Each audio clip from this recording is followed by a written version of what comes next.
બધા સ્પીડમાં વાહનો આકે આ કંપની વાળા એની કોઈ હદ નહીં. અમારા ગામના મોત ભાલી જાય રોજ નીકળે છે ને.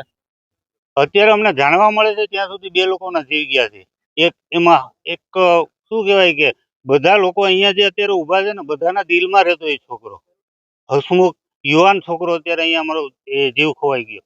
અત્યારે અમને બોલતા પણ એનું નામ સુભાષ અહીંયા અમારાથી બોલાતું નથી, કારણ કે એનું નામ યાદ આવે છે તો અમારો ગળે ડૂમું ભરાઈ જાય છે. હવે આ પોઝિશનમાં પ્રશાસનને અમે ખાલી બીજું કંઈ નથી કરવું, પણ આના વિરુદ્ધમાં કંઈક એક્શન લ્યો. હવે હદ થઈ છે, કારણ કે હવે પછીના જે દિવસો આવશે ને પ્રશાસનને અહીંયા જે પબ્લિક ઊભી છે એનો તમે આક્રોશ જોશો. હવે પછી જો કોઈ પણ જાતનો આમાં કંઈ પણ એક્શન લેવામાં નહીં આવે જે અમને ટૂંકમાં સંતોષકારક રીતે, તો અહીંયાની જે પબ્લિક છે એ જે કંઈ એક્શન લેશે ને એનો જવાબદાર પ્રશાસન રહેશે. કારણ કે નથી ગયો સુભાષ એના બાપનો દીકરો નથી ગયો, અમારા બધાનો દીકરો છે. આ 2 ગામ વતી બધા 2 ગામનો દીકરો છે. એની સાથે અમારા એક રબારીભાઈ છે. એ આ લોકોનું શું કરવાનું? તમારી માંગ શું છે? અમારી માંગ એ જ છે કે અત્યારે જે આ કંપનીના વાહનો હાલે છે અથવા તો પ્રાઇવેટ હાલે છે, આનો કોઈ પ્રાઇવેટ રસ્તો કરો તમે, ને પ્રાઇવેટ રસ્તો ન કરો તો આનું કાયમી માટે કંઈક સોલ્યુશન કરો. આમને આમ ક્યાં સુધી લોકોના જીવ લેતા રહેશો તમે બધા? સ્થળ ઉપર પહોંચ્યા ત્યાં સુધીમાં 2 ડેડ બોડી અમને મળી છે. એક સુભાષભાઈ બસુભાઈ પરમાર, બાલાભાઈ ચીમાભાઈ કાળોતરા. શું થયું, કઈ રીતના અકસ્માત બન્યો છે? ત્યાં સુધીમાં બધાને જાણ થઈ. ઓવર સ્પીડની અંદરમાં ગાડી આવતી હતી, કઈ ગાડી? ડમ્પર. એને કંપનીનું અંબુજા કંપનીનું ડમ્પર છે અદાણીનું, ઓવર સ્પીડની અંદર આવતું હતું અને એને આવીને સીધું ત્યાંથી પલટી ગયું છે.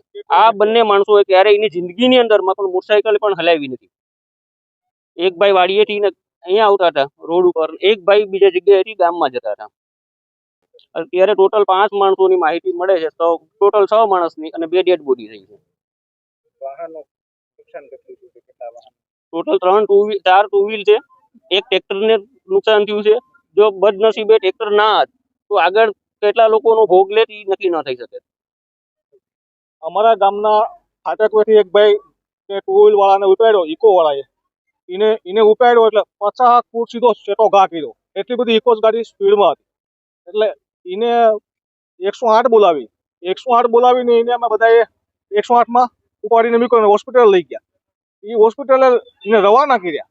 હોસ્પિટલ રવાના કર્યા તો આમથી એક ટ્રેક્ટર વહી આવતું હતું, ટ્રેક્ટરની સાઈડમાં વહી આવતું હતું અને પાછળથી અંબુજાની ટીસી એટલું બધું સ્પીડમાં આવતું હતું કે કલ્પના ન થાય. એને સીધું અંબુજાના ટીસીએ ટ્રેક્ટરમાં ભટકાવ્યું. ટ્રેક્ટરમાં ભટકાવી અને મારા ગામના 2-3 જણા મારા ગામના ફાટકથી અંદર 15 ફૂટ રોડથી નીચે ઉભ્યા હતા. 2-3 જણા સીધું ટીસી એના ઉપર નાખી દીધું.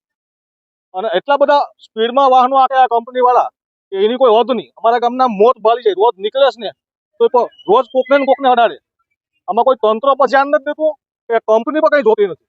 હાલની અંદર કેટલા લોકોના મૃત્યુ થયા છે અને બીજી કઈ કઈ હાલમાં 2 જણાના મૃત્યુ થયા છે.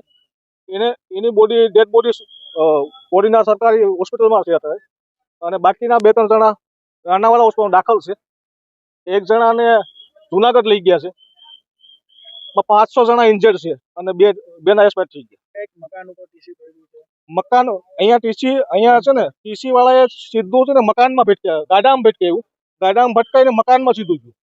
તો મકાનમાં ગયું તો મકાનમાંથી જે અંદર બેઠા હતા એ ભાગીને ઘરમાં વહી ગયા, એ બધાને મારી નાખ્યા, સીધું પલટી મારી ગયું.